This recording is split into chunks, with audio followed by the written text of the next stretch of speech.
Hello and welcome to another episode of The Mark Medley Show. And this particular episode comes on the heels of yet another mass shooting. Matter of fact, another school shooting.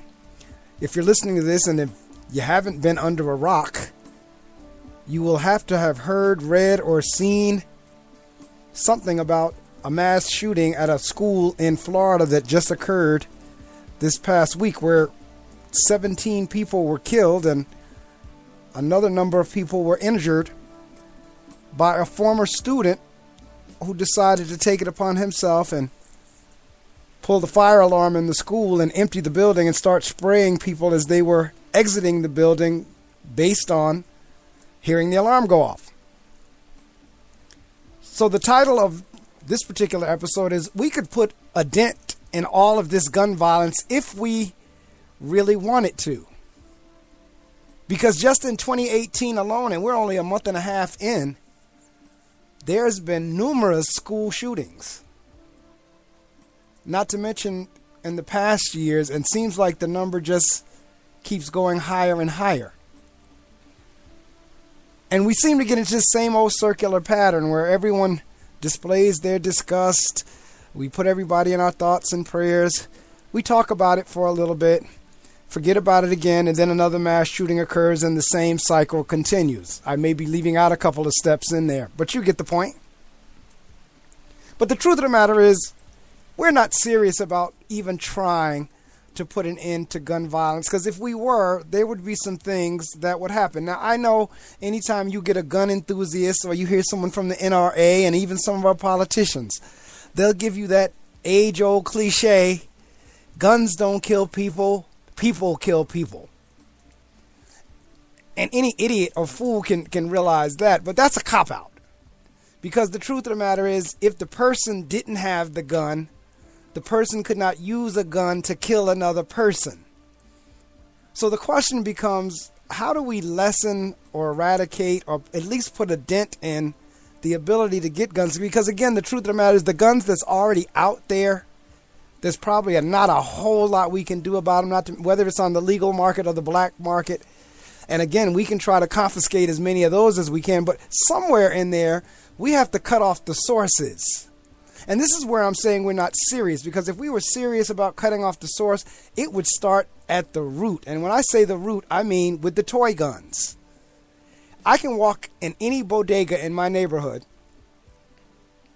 very few that I've gone in and not seen it, and look up hanging over the counter is a little black pistol that cost about $1. That's available for any child or any adult to purchase. Toy guns. With everything that we have going on around here, we're still perpetuating the use of a gun. Now, see, it's not like 30, 40, 50 years ago whenever we watched westerns on television, where we watched Gunsmoke and Bonanza and things like that, Western, The Rifleman and all that. It was a different day. There weren't as many people getting killed by guns, or at least in mass shootings, as they are in this day. So maybe one would get away with that. It's just a television program. It's just a movie. It's just a series. But in 2018, that does not necessarily fly, because, one, I believe we have a whole lot more weak-minded people. And secondly, what we've done over the years is we've glamorized killing and shooting to the point where we're anesthetized. We've glamorized it so much that we're anesthetized and desensitized to the killing. We have these video games that's extremely violent, wherein a child or a teenager or an adult, for that matter, will play these games and kill over and over again, and there's really no dead bodies left. But in the meantime, what's happening to your senses is it feels as if this were to occur in reality, the same thing would apply. I would shoot, and even though I shot and I saw a body in front of me, it wouldn't die. It would be able to get up again, just like it does on the video game or in the movie or what have you. So just that, those mindsets alone is where we're not trying to change those mindsets. If anything, we're increasing or perpetuating it because we're constantly being bombarded and barraged with more and more violent shows where killing is the norm. So I'm a child now, and I walk into a store and I can buy this little pistol for $1, and it looks real. Those guns hanging up over the counter in the bodegas, you cannot tell the difference between the real thing versus that little plastic toy. That is causing havoc with law enforcement, because now a child is out there with this now dollar toy pistol, aiming it, shooting it, wanding it around, and then when a police officer comes upon him or her, they can't tell the difference. The police officer is fearful for his or her life, so quickly they're drawing their real weapon and they're pulling their gun and opening fire. Shoot first, ask questions later. It is better to ask forgiveness than permission. That's kind of like the mindset. But see, there again, we need to somewhere, and I get a capitalist society, I get the fact that money is being made, because at the end of the day, the reason we're not doing anything with these guns or even trying to stop it, because at the end of the day, there's a whole lot of money being made, and folks who just happen to be killed in these massive shootings are just casualties.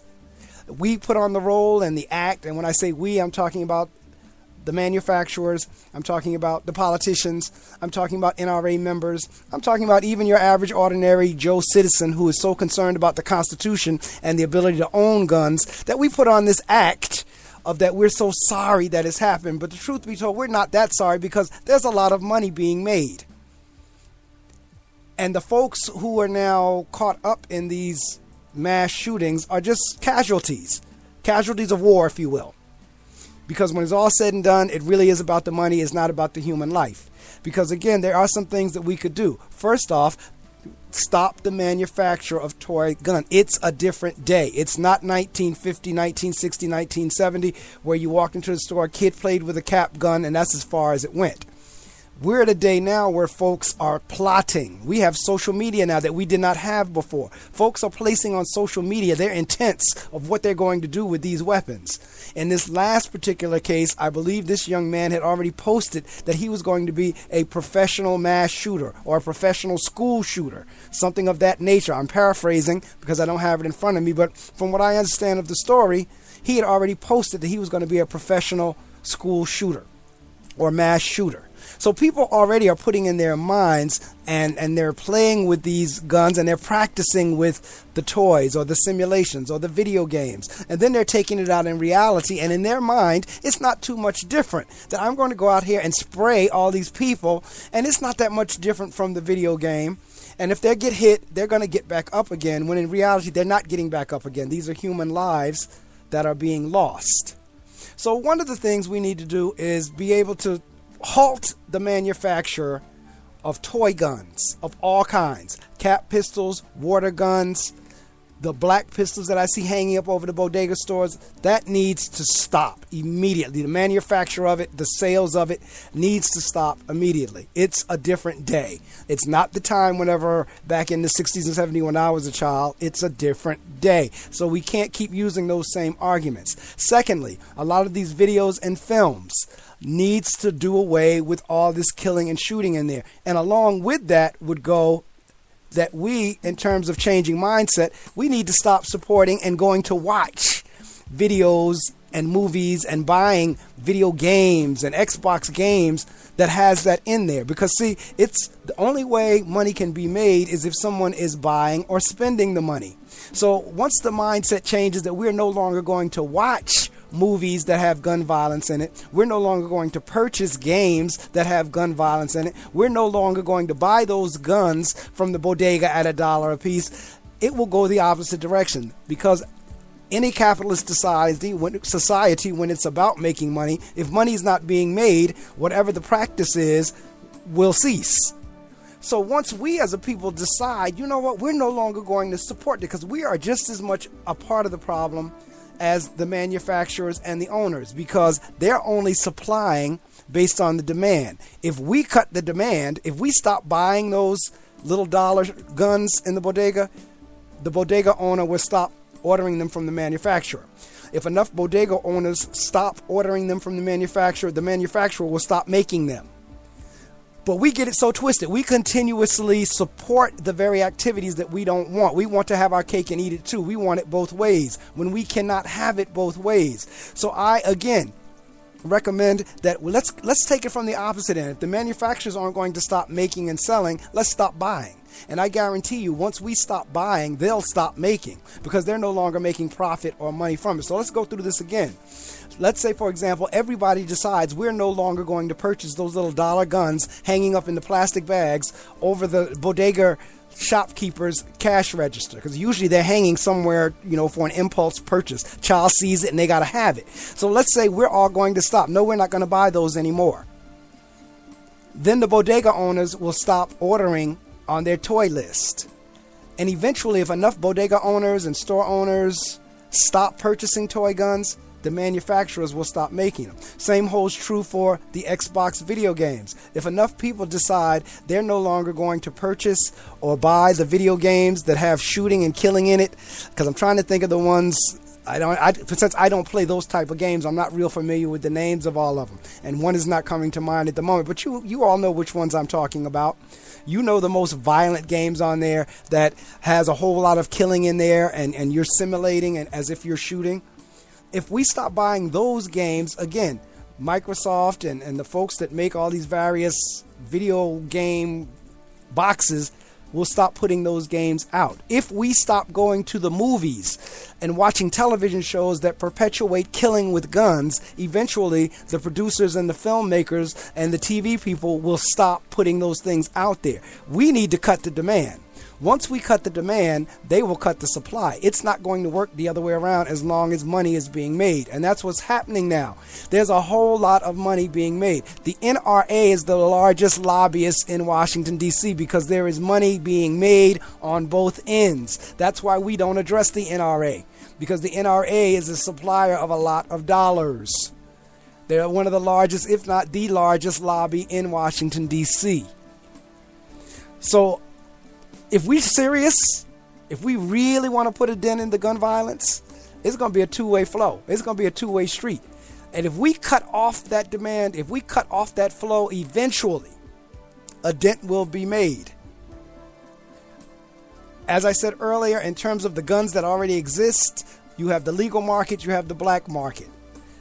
We need to confiscate as many as we can, destroy as many as we can.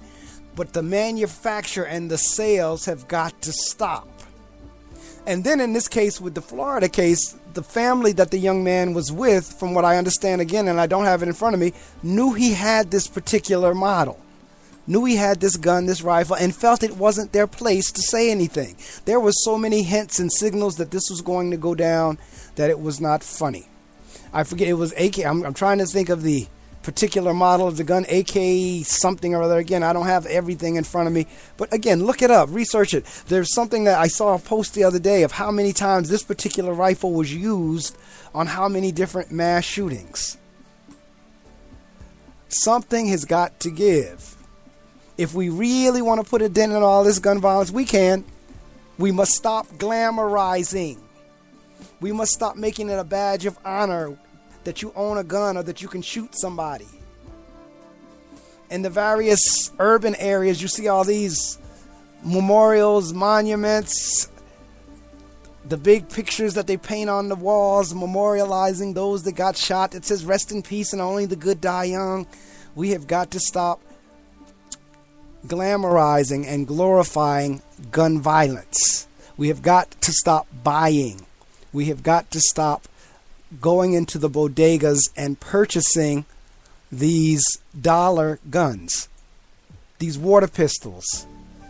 And I am not having selective forgettery. As a child, I did play with water pistols. As a child, I did play with a cap gun. But I'm going to say again, it is a different day. We're dealing with a whole lot of influence, negative influence, weak minds, short tempers, mindsets of the only way to handle anything is through violence, and the violence is keep getting ratcheted up, because violence at one time was just a one-on-one fight, and now violence is, if you win, I'm going to go get 15 people to come back and get you, and then you got to go get your 15 people to match my 15 people. And if our 15 people can't get it done with our hands, then we go back and we get guns. That's the way we're operating in 2018. It's different than it was in the 60s and the 50s and the 40s, the 70s, the 80s. It's a different time. So we cannot keep relying on that old tired cliche of guns don't kill people, people kill people.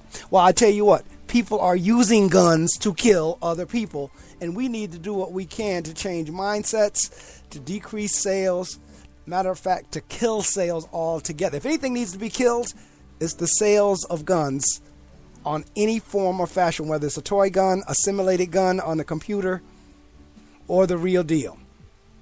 We could put a dent in all of this gun violence if we really wanted to. This has again been the Mark Medley Show. I thank you. You can subscribe on all of the major podcast sites. You can also hear me live on FM radio in the northern New Jersey area on Saturday mornings from 6 to 9 on 88.7 FM, and I web stream around the world at that same time on gobrave.org, GOBRAVE.org. Have a YouTube channel as well. Just put in my name, MARCMEDLEY. You can subscribe to the YouTube channel, and you can hear the shows at your leisure.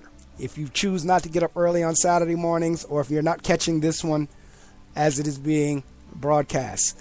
Many ways you can catch me. I thank you so much. Again, the name is Mark, M-A-R-C, last name Medley, M-E-D-L-E-Y. I have the Mark Medley Show. My blog is The Critical Thinker. And the podcast, of course, as you just heard, the Mark Medley Show, and the radio show is The Reading Circle with Mark Medley. We could put a dent in all of this gun violence if we really wanted to.